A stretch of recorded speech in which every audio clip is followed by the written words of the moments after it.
So what's up mga ka-replika, this is AJ Luciano from Zamboanga City. So today's video mga ka-replika, gagawa tayo ng DIY na color game for the family bondings. At isa na rin ay para libangan para sa mga batang to. At disclaimer lang mga boss ay hindi ito pasugalan.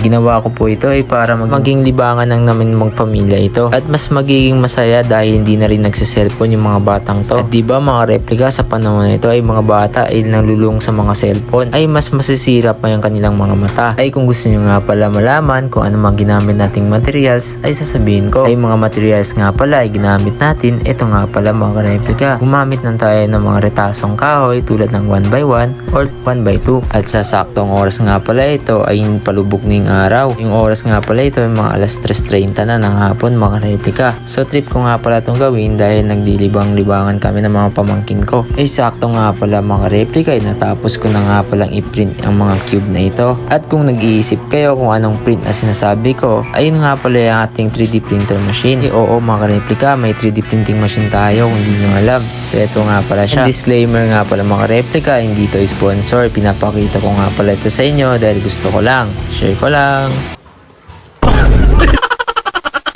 Instead nang gagamit tayo ng ibang materials since meron naman tayong ganito, so ito na lang yung gagamitin ko. So pwede nga pala kayong bumili sa akin ng mga cube na ito kung gusto nyo. PM nyo lang ako dyan sa comment section. At pwede nga pala kayong pumili ng size kung anong gusto nyo. At syempre kapag bibili nga pala kayo may pintura na din. So bali nagprint na nga pala ako ng 12 na pieces kasi may bumili na nga pala sa atin. So bali yung mga classmates ko nga pala ay bumili na rin. Eh syempre gawa sa mga Sintra boards yung mga in-order nila sa atin. Ay pati yung mga classmates ko ay nadami na din sa kalokohan natin.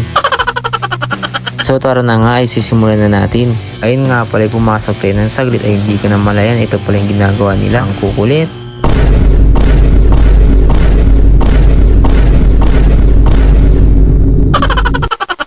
So nga mga replika ay magbabalik tayo. So ito nga pala yung ginagawa natin ay naglalagay muna tayo ng mga masking tape sa mga gilid-gilid. Sa ganun ay magiging malinis yung mga gawa natin sa pagpipintura. At alam nyo naman din yun na nga pala yung mga basic na ginagawa. At nanggalas 4 na nga pala ito ng hapon. At sa mga oras na nga pala ito ay magpipintura na nga pala tayo. At sa part na nga pala na ito nagmekos-mekos lang pala tayo ng mga pintura. At ginupit ko na din yung ating brush. Dahil yung brush na napili natin ay parang buhok na ng baliw.